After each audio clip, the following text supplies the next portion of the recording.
Hello and welcome to another Project Falcon Punch special top 5 guest list. I'm your host Dan, and with me today I have Jack. Say hello. What's going on? It's my favorite time of the year. Oh, is it really? Yeah. What about when you come record with me though? It's like a close second. Oh, okay, cool. Right, yeah, cool. So, Jack, I feel like this is the awkward thing to bring up with anyone when I'm doing these lists. How has your year been? It's been a year. I don't know. Where'd you start? How long have you got? About the same as anybody, really. I still had to work because I'm living that hashtag essential worker life. So, I work at a higher education, a college, basically. So that was pretty stressful this year, getting the college ready for distance learning and stuff. So, and yeah, I had to cancel a bunch of plans. I made all these big plans this year that I was really looking forward to. I was going to take a big trip to Japan and had to cancel them. So, just like everybody, it's been a pretty terrible, depressing year. God. Jack, I'm sure people are familiar with you on this channel because this is now the 5th time that you've done this. Yeah. Just give us a quick little introduction for anyone who is unfamiliar with you anyway. Hi, my name is Jack. I run a YouTube channel called Jackstalgia. It's basically a channel where I talk about stupid Nintendo games, just like every other, YouTuber out there. Nice. And I'd recommend people go and check it out, and we'll plug it at the end of the video because there's a video I want to talk to you about actually at the end of the video. We'll talk about at least the latest one by the time this is being recorded. I don't know if anyone listens to it. Hopefully it's pretty soon. Anyway, Jack, would you like to go in with your first pick, your number 5 of 2020? I'm actually really interested to see what you think of my first pick because I think it's going to be pretty unexpected. My first pick is Moon Remix RPG. Have you heard of this game? I think I only briefly on Twitter I've seen something about this. Remind me what this is. So Moon Remix RPG, I'm technically cheating because it originally came out in 1997, but it's an old PS1 game and it originally came out in 1997, but it was never localized outside of Japan. For the longest time, it was a Japanese exclusive game, and in 2020, a studio called Onion Games finally localized it for the rest of the world. And to give kind of a brief overview of what it is, basically it was a game made by Love D Lick. I think I'm saying that right. And this is a studio. Their team is basically comprised of a bunch of people who went on to make games like Tulip, Captain Rainbow, and of course my favorite, Chibi Robo.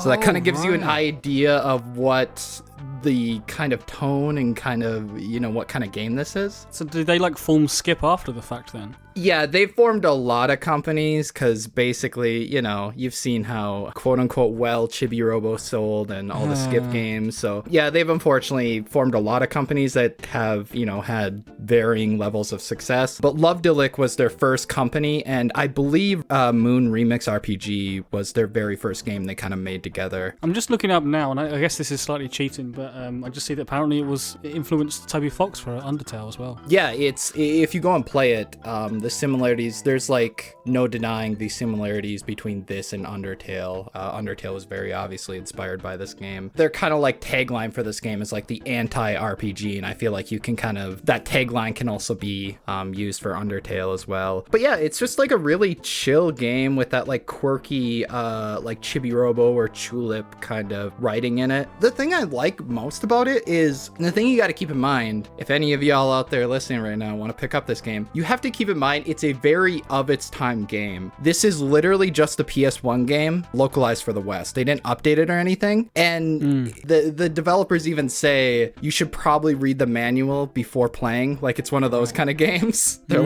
please read the manual. We have this PDF that, please read it. Back in the day when manuals actually meant something to a game. Yeah, exactly. And I feel that, having to read a manual before playing a game kind of perfectly illustrates why I love this game so much, because it kind of brings me back to a simpler time, It's, I don't know. It's just a fun little, quirky little RPG, and it's really charming. So it takes me back, to the time of, you'd be sitting in your mum's car, you had nothing to do but read the game manual because you're waiting to get home, and you just have to, read it front to back because you can't play the game yet. Exactly. But yeah, it's really charming. Just make sure you go into it with the knowledge that, this is a 1997 PS1 game. That's a really out of left field for me there, Jack, but I like it. So I like keeping you on your toes. What have you got for number 4? This next one was kind of a surprise for me. I ended up liking it more than I thought I would, but it's Paper Mario: The Origami King. I did wonder if this was going to make your list with 2016. I remember you had, what was it called? Color Splash. I put Color Splash on one of my lists. What was I thinking? Yeah, you did. And so I did wonder if you were going to... I don't think I've seen you tweet much about this. I'm really interested to hear your thoughts on Origami King. Yeah, so I haven't gotten too far in it because, kind of doing a self-plug here. I'm doing a Paper Mario retrospective where I'm going through each Paper Mario game and doing a video essay kind of thing on it. So I'm kind of waiting until I finish Sticker Star and Color Splash before really jumping into this game. And from what I've played of it, I really, really enjoy it. And basically this game has shown me that if this is the direction Paper Mario is going to go from here on out, which it seems like this is, whether we like it or not, this game is at least proof that this formula can work and this formula can be enjoyable. The writing's on point. The battle system is interesting and fun, but it kind of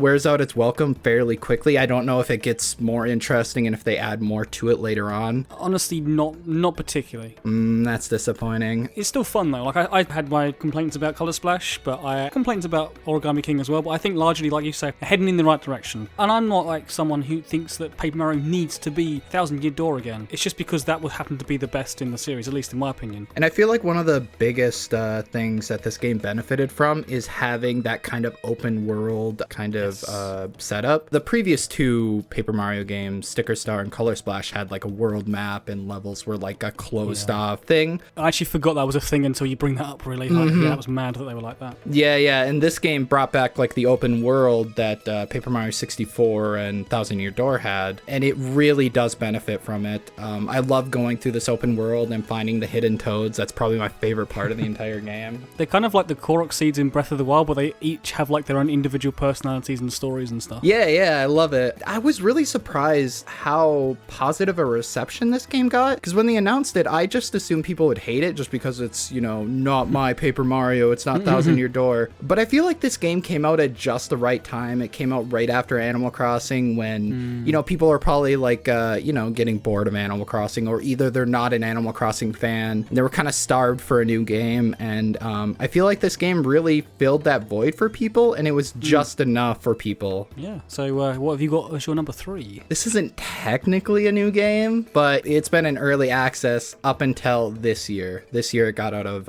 early access, and that is Risk of Rain 2. Have you played this game? I haven't played Risk of Rain 2, but I am familiar with the game. Yeah, I can't remember if I included this in a previous year's list when it was in early access. I don't think so. Yeah, I don't think I did because I felt like it was cheating since the game was in early access. But this year, it finally got its 1.0 patch. It's finally the full release. And I love this game so much. It's basically my game to chill out in a Discord call or a Skype call with friends and just kind of, play it in the background while we catch up with each other or whatever. For those of you who don't know what it is, it's a roguelike game. Is that the right term for it? I've not played it, like I say, but I'm pretty sure it's a roguelike, yeah. Yeah, it's kind of like a wave fighter, so there's like waves and waves of enemies that come at you, and you have to, kill all the enemies while getting these upgrades that power up your character, and it gives you like, these upgrades give you abilities like another jump, so like a double jump or a triple jump, or it gives you like a better shield, or you can do more damage against bosses. Basically, you go through the game, and as you're going through the game, it gets harder and harder as you go through it. The longer you take on a level, it also ups the difficulty, so you want to get through a level as quickly as possible. And yeah, the amount of items that are in there and the amount of characters, and there's just so much in this game that makes every playthrough unique and fun, and that's what I enjoy about it. There's certain power-ups that sort of last and carry over to the next run of the game, or is everything restart from scratch every time? Everything restarts so you start from square one every time, and then you have to build your character up as you go on. And the difficulty scale is really nice with how often it dishes out items. Came to Switch, surprisingly, and other consoles, but the Switch version specifically like really surprised me because this game has a lot of enemies on screen at once and a lot of stuff happening on screen, and the Switch handles it really well. Like, if you don't have a capable gaming PC, I recommend getting this on Switch or any of the consoles handles. It runs really well. I mean, I'm not really into roguelikes at all, but like the art style of this game really appeals to me, actually. I do like the look of it. Oh, and the soundtrack's a banger. Right, okay, cool. So what have you got as your number 2 then, Jack? Number 2, I went back and forth on 2 games. So I was originally going to do Pikmin 3 Deluxe, but then I was like, you know what? That's $60 for one game I already own. Why not pick the other game that's $60 for 3 games I already own? Which is Super Mario 3D All-Stars. Right, okay. Yeah, so it's a better deal. You see my thought process there? Yeah, and I mean, I love Pikmin 3, but like Mario Galaxy and 64 and Sunshine are pretty fucking good games. Yeah, I agree. I originally felt kind of bad including this because the whole controversy behind it is really dumb, and I don't agree with Nintendo's limited release strategy and, you know, all that, and kind of their half-assed porting job on all these. Yeah, I guess you're aging this video, right? Because by maybe a few months' time, you can't even play it. Yeah, exactly. But with all that said, with all the like bad things and all the controversies with this game, these are without a doubt the best official way, emphasis on official, the best official way to play these games. You know, you can play them handheld. All the games have they look slightly better. You know, they're at least 720p. Super Mario Sunshine is widescreen, which is really cool. I wish it was 60 frames per second, but this can't always get what you want. Yeah, I wish 64 was widescreen as well, because you look at Sunshine, like, man, that game looks so good in HD and widescreen. Exactly. And there's also, I feel like they could have included more extras. Like, the soundtracks are cool. For an anniversary collection, this is, you know, a celebration of Mario's 35th anniversary. It doesn't feel like much of a celebration. You know, the example people throw around is, I don't know if you remember that Kirby collection that released for Kirby's 20th anniversary, I think? Yes, I want to say it might not have come out over here, but yes, I know the one you're on about. On the Wii, right? Yeah, on the Wii. So that came with 6 games. It came with like a museum where you could go through like Kirby's history, and like there was like episodes of the Kirby anime in there, and it actually felt like a legit celebration of Kirby's 20th anniversary. And you know, Kirby's not like Kirby's one of Nintendo's pillars, but not one of the main pillars like Mario. So it's just kind of weird that like Kirby gets this big celebration and Mario just gets, you know, this half-ass collection. But regardless, there's 3 really solid games that you can now play on the go. Because this is just who I am, if you had to rank the 3 of them in order, what way would you go? Going by this collection, maybe not overall, like just on this collection, what's your favorite? You're gonna hate me for this, or I don't know. I don't know. I'm open with all 3 games. Okay. I have a preference, obviously, but I'm open. Sunshine is my favorite, though. What the fuck? No, I'm joking. No, Sunshine is janky, and part of it is nostalgia. Part of it is also, I think Mario just, I like how snappy, yeah, the abilities, like the flood ability is a really nice ability to give Mario. It doesn't surprise me that you're a big fan of Sunshine, because I know how much you like Hat in Time, and Hat in Time like evokes a lot of sunshine. Yeah, and I really love the tropical aesthetic and, flood, like I said. And I really like how Mario controls. I know a lot of people don't like it, but I like how snappy he is, I guess is the best way I can describe it. Like he like turns on a dime and it just feels really good. Doing the spin jump and the backwards, like the somersault thing, like is so satisfying to do. Yeah, you can do a lot of cool stuff, but that game is very obviously unfinished, and that kind of kills it for a lot of people, and I can completely understand that. So what was it, Galaxy then, or 64? Yeah, Galaxy, probably Galaxy. Well, I have a lot of problems with Galaxy. I don't like how linear it is, so yeah, I'd probably say Galaxy second and Mario 64 third, just because replaying it on this collection has shown me how kind of janky and dated Mario 64 is. You know, I love 64 so much, but yeah, like a 64, it's showing its age of being a 3D game from 1996. Yeah, definitely. Speaking of brilliant games then, what is your favorite game of 2020? I mean, if you've listened to my past list for previous years, this is gonna be no surprise to anybody. My number 1 game is Cooking Mama Cookstar, baby. Put it back on the eShop, you cowards. No, it's Animal Crossing New Horizons. I was going to say, you could keep the running theme of games that have been delisted from the eShop. No. But yeah, my number one is Animal Crossing New Horizons. I mean, it was my most anticipated game. I said it was my most anticipated game last year, so while it didn't fully live up to my expectations of what I wanted this game to be, it is a really good game.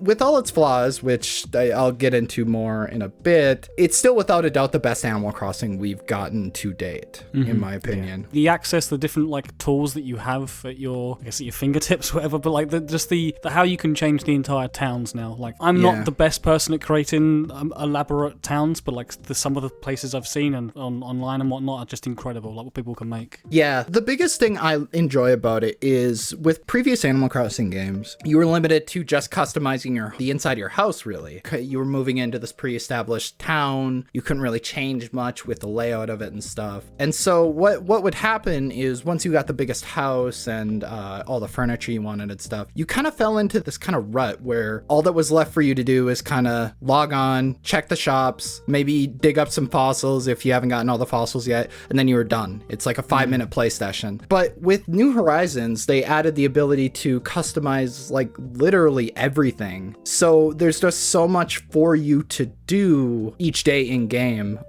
So you know, I'll log on, and in, you know, a previous Animal Crossing games, I would just check the shop like I said and then be done. In this game, I check the shop, and then on my way I'm like, oh, I could got an idea for this part of my island. I'm gonna work on that right now. And then I just kind of get lost in that. So I will say I was originally disappointed how lacking the game seemed when it first came out. Yeah, I know the game takes a while to get going as well, which is like unlike the other Animal Crossing games, you know, just to get going in terms of like getting stuff. But I will say, looking back, considering all the updates we've gotten over the past year, that's not a like complaint of mine anymore. There's a lot of content in this game now after all these updates, and it's a lot of really good content. There's still some stuff missing, like Brewster the cafe. Where's that, Nintendo? I imagine this sort of stuff will eventually be added. Like they've added stuff like the Dream Suite or whatever it's called. And like the dive-in and stuff like that, which was like why was that absent? But I guess I don't know whether that was a sort of a strategy that they had to add this stuff later, just to keep people continuously playing.